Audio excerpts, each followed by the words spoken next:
जैसे समाधि हो गुरु चरणों में। बहुत सारे ऐसे वक्त हैं जिनका आज मन हो रहा है यहाँ आके वो सब बोल दो, यहाँ आकर के मैं सारे लोगों को जोर जोर से चिल्ला के बता दूं कि मेरे साथ ये अनुभूति जुड़ी है, मुझे गुरुदेव से ये मिला है, आज मैं जो हूँ वो गुरुदेव की वजह से हूँ। लेकिन हमारे पास समय की सीमा है। मैं आदरणीय चंद्रेश जी भोपाल, चंद्र सेन जी भोपाल जो एक कवि हैं और जब भी उन्हें वक्त मिला है गुरु चरणों में आकर के उन्होंने उनको बहुत सुना है और सुन करके उन्हें भी बहुत कुछ ऐसे श्री चंद्र सेन जी को मैं आमंत्रित कर रहा हूँ। वे लोग जो लोगों के दिलों तक पहुँच जाते हैं वे दुनिया से कभी विदा नहीं ले सकते। आंखें झलकाती है, उनके चेहरे नजर आते हैं। आपके चेहरों में क्षमा सागर जी महाराज मुझे सबके चेहरों में दिखाई दे रहे हैं और जो उनसे जुड़े हैं अनंत काल तक में दिखाई देते रहे। एक छोटी सी कविता कहता हूँ, राय जी आज्ञा हो तो, कि गुरु चरणों में अर्पित है मेरे मन की बाती, गुरु चरणों में अर्पित है मेरे मन की बाती, खबर सुनी तब से उदास है मेरे मन की घाटी, खबर सुनी तब से उदास है मेरे मन की घाटी, आंगन की बगिया उदास है तितली छत और तारे, आंगन की बगिया उदास है तितली छत और तारे, घर खिड़की चिड़िया उदास है उदास अध्यारे, चला गया सौदागर नभ में हुआ समापन मेला, चला गया सौदागर नभ में हुआ समापन मेला, आज भीड़ में लगा हर कोई हुआ अकेला, आज भीड़ में लगा यहाँ हर कोई हुआ अकेला, श्रद्धा सुमन समर्पित है, श्रद्धा सुमन समर्पित है उपसर्ग गई इस योगी को, श्रद्धा सुमन समर्पित है उपसर्ग गई इस योगी को, ये दुनिया ना भूल सकेगी इस विद्यासागर के फौजी को, ये दुनिया ना भूल सकेगी इस विद्यासागर के फौजी को। यूं तो लाखों लोग प्रतिदिन इस दुनिया में आते, यूं तो लाखों लोग प्रतिदिन इस दुनिया में आते हैं और अनगिनत लोग विदा दुनिया से ऊझ हो जाते हैं, लाखों लोग समा जाते हैं विस्मृतियों के घेरे में, जाने कहां चले जाते हैं गहरे सघन अंधेरे में, लेकिन कुछ जो अपनी दम से, लेकिन कुछ जो अपनी दम से काल यही पद रचते हैं, लेकिन कुछ जो अपनी दम से काल यही पद रचते हैं, वो कैसे जा पाएंगे जिन्हें लोग हृदय में रखते हैं, वे कैसे जा पाएंगे लोग हृदय में रखते हैं। कठिन साधना देखी हमने और इनसे ये सीखा है, कठिन साधना देखी इनकी इनसे ये सीखा है, और मृत्यु के घेरे में साधक हंस करके जीता है, मृत्यु के घेरे में साधक हंस करके जीता है। और यही कहानी लिखी है इनने अपने चरण ठिकानों से, यही कहानी लिखी है इनने अपने चरण ठिकानों से। माझी कभी नहीं डरते हैं सागर में तूफानों से, माझी कभी नहीं डरते हैं सागर में तूफानों से, सृष्टि के स्पंदन में भाव यही बलवंत रहेंगे, सृष्टि के स्पंदन में भाव यही बलवंत रहेंगे। क्षमा सागर महाराज हमारे युग युग तक जयवंत रहेंगे, क्षमा सागर महाराज हमारे युग युग तक जयवंत रहेंगे। अरे पंक्तियां कह रहा हूं कि ऐसे साधक जिनका चिंतन हर वक्त समय से आगे था।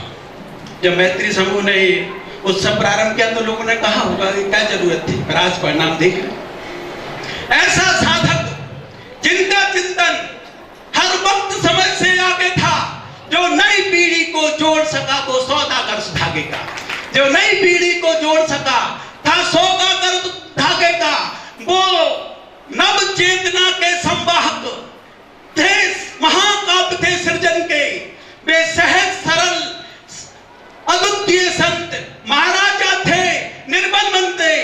ये फकीर बड़ा दिलिया दल था, ये फकीर बड़ा दरिया दिल था, जो आया उसे लुटाया, ये फकीर बड़ा दरिया दिल था, जो आया उसे लुटाया।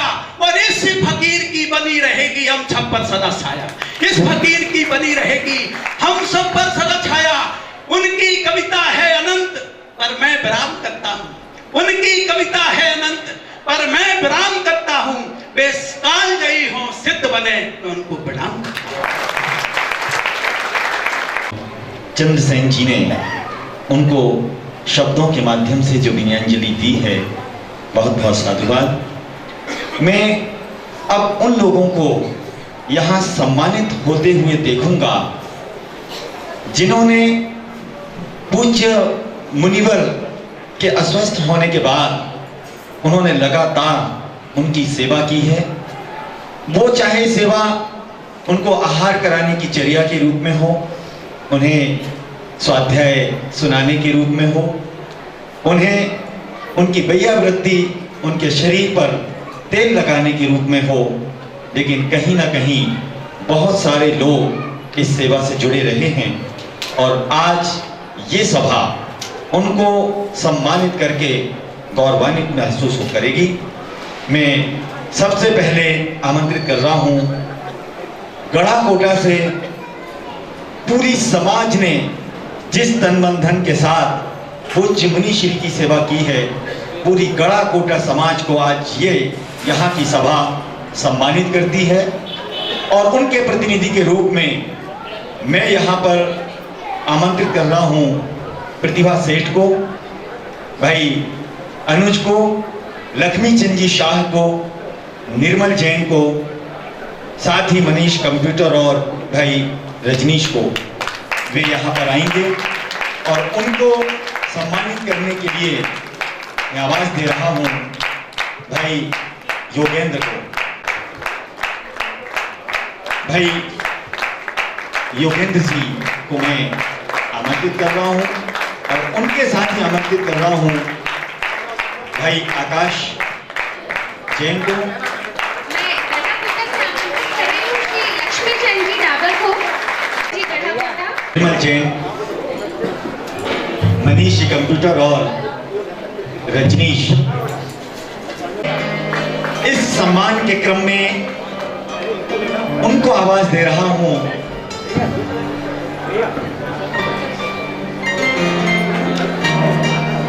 कृपया तालियों की सुरेंद्र जी भारिक और प्रभाबाई जी को मैं आमंत्रित कर रहा हूं बहन मेघा से, और आपके द्वारा यहाँ पर सम्मान होना चाहिए।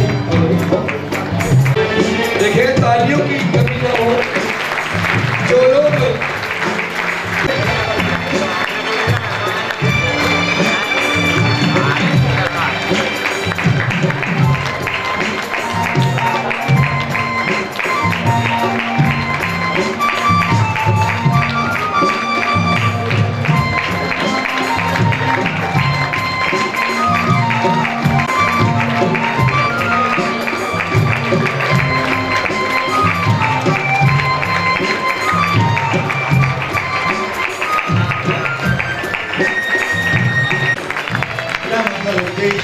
लोगों के कल्याणार्थ जो ही करता है।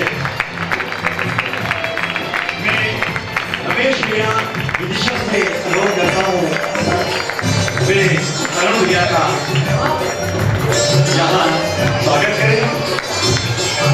साथ ही हमारे हवाले भैया आलोक, भैया निकुंज, बहन पारुल,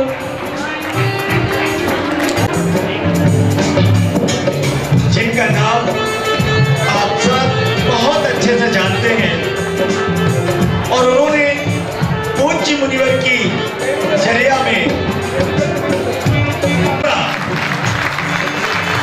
पूरी सभा इनको सम्मानित करते हुए स्वयं सम्मानित हो रही है। जब से लगातार सेवा में सक्रिय ऐसे भैया के लिए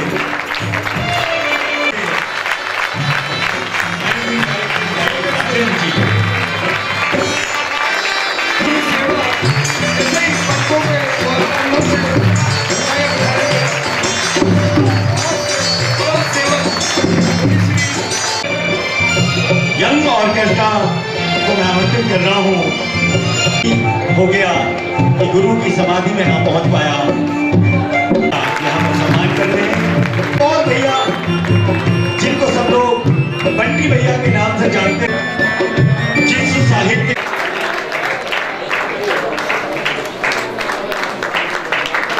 और अब हम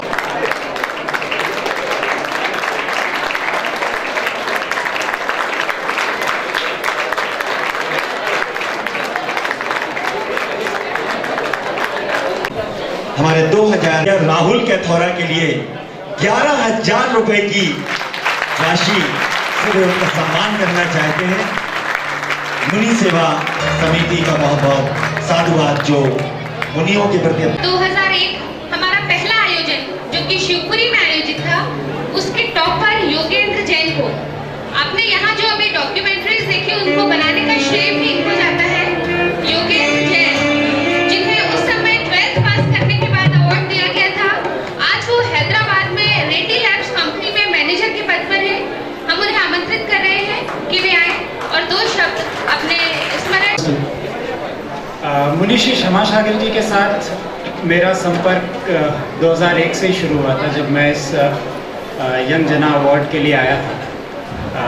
संयोगवश मैं उस वर्ष का टॉपर भी था और उस वजह से पहला ही जो संपर्क था महाराज जी से, मुझे एक अच्छी संधि मिली कि महाराज जी के साथ बैठूं, बात करूं, और वहाँ से जो सिलसिला शुरू हुआ है और आज जो भी मैं हूँ, और मैं ये अपने साथी अवार्डीज़ के लिए भी कह सकता हूँ कि हमें जो भी पॉजिटिव है, एक सच चरित्र नाम की जो भी बातें हैं, उसमें एक बहुत बड़ा हिस्सा महाराज जी के कारण है। अब ये ऐसा क्यों है, तो इसमें बहुत सारी चीज़ें हैं। महाराज जी की कविताएं, महाराज जी का चरित्र। जब ये अवार्ड फंक्शन होते थे तो महाराज जी जो बातें बच्चों से कहते थे, उस समय ये होता था कि सारे अवार्डी उस टाइम पे एक तरह से वीआईपी होते थे और उन्हें महाराज जी उन वीआईपीज के लिए क्या होता था, जीवनचर्या उनको बताई जाती थी कि कैसे जीवन जीना है, कैसे आप जैनी बने रह के भी प्रोफेशनल फील्ड में कम्पिटिटिव रह सकते हैं। और बहुत छोटी छोटी चीज़ें आती हैं, जैसे उनकी मुझे एक कविता याद आती है कि मुझे अभी और धीमे चलना है, अभी तो कदमों की आवाज़ आती है। बहुत छोटी सी बात है, लेकिन इसका अर्थ कैसा निकाला जाए, यदि मैं जैसा अर्थ निकालता हूँ कि मुझे जीवन में हर कार्य जो करना है बहुत सावधानी पूर्वक और अपने धर्म को ध्यान में रखकर करना है। तो ऐसी बहुत सी चीज़ें सीखी, उसमें से एक विशेष मैं आपको बताना चाहूँगा। जो मेरा पहला महाराज जी के साथ संपर्क था, तो मैं अपने पिताजी के साथ आया था इंजीनियरिंग में। उसी वर्ष मेरा एडमिशन हुआ था MSCT कॉलेज में, और घर की आर्थिक परिस्थिति बहुत अच्छी नहीं थी, तो पिताजी भी देख रहे थे कि कहीं से स्कॉलरशिप मिले, कुछ और व्यवस्था हो। इस थॉट के साथ वहाँ पर भी हम लोग गए थे, और पिताजी ये कहने में संकोच कर रहे थे। इससे पहले कि हम लोग कोई भी बात शुरू करते, महाराज जी ने पहले ही कहा, समझ में आता है कुछ तकलीफ है। मतलब आप कहें भी, इससे पहले महाराज जी समझ जाते थे कि क्या तकलीफ है और उस चीज़ का समाधान मिलता था। तो फिर पिताजी ने बड़े संकोचते हुए कहा कि महाराज जी ये कहने में संकोच हो रहा था कि हम कैसे सहायता मांगे। तो महाराज जी ने उस समय जो बात कही, उससे दो व्यवहार स्पष्ट होते हैं कि हम दें कैसे और हम ले कैसे। पहली चीज़ तो हमें ये कि हमें लेना कैसे, क्योंकि उस समय मैं सहायता ले रहा था अपने पढ़ाई के लिए। तो महाराज जी ने कहा, आप ले रहे हैं चूँकि सहायता, छोटा महसूस करने की ज़रूरत नहीं है कि आप छोटे नहीं हो गए, पर यह बहुत ज़रूरी है कि आप कृतज्ञ हो कि भाई हमें किसी से मदद मिली। और फिर जब आप ये ले रहे हैं, तो वही जो बात जो हमने पहले भी सुनी कि हम जब एक लें तो लौटाए सवाया, तो वो चीज़ मेरे लिए बहुत बड़ा मैसेज बन गया। और फिर दूसरी चीज़ हमने कहा, महाराज जी ये सहायता कर कौन रहा है, विषय उनके, वो तो हमारे लिए बहुत सम्मानीय व्यक्ति है। तो उन्होंने कहा, महाराज जी ने कहा, भाई ये कोई विशेष बात नहीं है, पहली चीज़ तो आपको जानना ही ज़रूरी नहीं है कि कौन आपके लिए ये मदद कर रहा है। और दूसरी बात ये कि जो व्यक्ति दे रहा है उसके लिए भी ये धन्य होने की बात है, उसके लिए भी ये बहुत बड़ी बात है कि उसको कोई योग्य व्यक्ति मिला जिसकी वो सहायता कर सकता है। तो उस दिन से एक और भावना मन में बैठ गई कि हाँ, मुझे भी एक कैपेबिलिटी बनानी है कि कल को मैं भी किसी को दे सकूं, मुझे भी ये धन्य होने का सौभाग्य मिले। और ऐसे ही संस्कार, ऐसे ही विचार इनको हम जी सकें, यही मंगल भावना। बोलिए मुनीश्री क्षमा सागर जी महाराज की। चलता था, महाराज जी का खजाना हमेशा भरा रहता था। ऐसे ही एक उनके खजाने के हीरे हमारे बीच है। 2002 यानी अगले वर्ष के अवार्डी आकाश जैन, जो प्रतिभा सम्मान समारोह अद्वितीय रूप से सफल हुआ जयपुर में। आज आईगेट बेंगलोर में ये बहुत बड़े। हम बच्चों को शायद धर्म नहीं सिखाया, मैं ये कहता हूँ कि धर्म नहीं सिखाया, उन्होंने हमें जीवन जीने की कला सिखाई। बहुत बहुत अच्छा संस्मरण याद आता है कि मतलब महाराज जी की सोच कितनी वास्तविक थी आज के टाइम के लिए। हम लोग एक वास्तविक जीवन जीते हैं, मतलब हम लोग के लिए धर्म करना बहुत पॉसिबल नहीं हो पाता, शास्त्र पढ़ना या किसी शास्त्र का वाचन करना। महाराज जी ने हमें सिखाया कि नहीं, वो जो आटे में नमक की तरह धर्म करना, और उसके बाद भी तुम अपनी लाइफ बहुत अच्छे से एंजॉय कर सकते हो, जो कर रहे हो day to day activities continue करते रहो। एक बहुत अच्छा एग्जाम्पल याद आता है कि मतलब दीदी को फॉरेन जाना था, तो वहीं से मतलब लोगों ने कमेंट मारना, जो टिपिकली होता है हमारे घरों में, कि लोगों ने कमेंट मारना शुरू कर दिए कि नहीं जाना, या पैसे कमाने जा रहे हो, वहाँ ये नहीं मिलेगा, वहाँ वो नहीं मिलेगा। अब हम बच्चे हैं, हम लोग भी अपनी तरह से पूरी इंक्वायरी करके जाते हैं कि यार हमें क्या मिलेगा, क्या नहीं मिलेगा, कैसा भोजन मिलेगा, नहीं मिलेगा, शुद्ध खाना मिलेगा, नहीं मिलेगा। तो अब वो भागी भागी वहीं से आई, पहले घर आई और फिर पापा को लेके गई महाराज जी के पास कि महाराज जी आप बता दो कि जाना है या नहीं जाना। तो महाराज जी का वो चीजें याद आती हैं।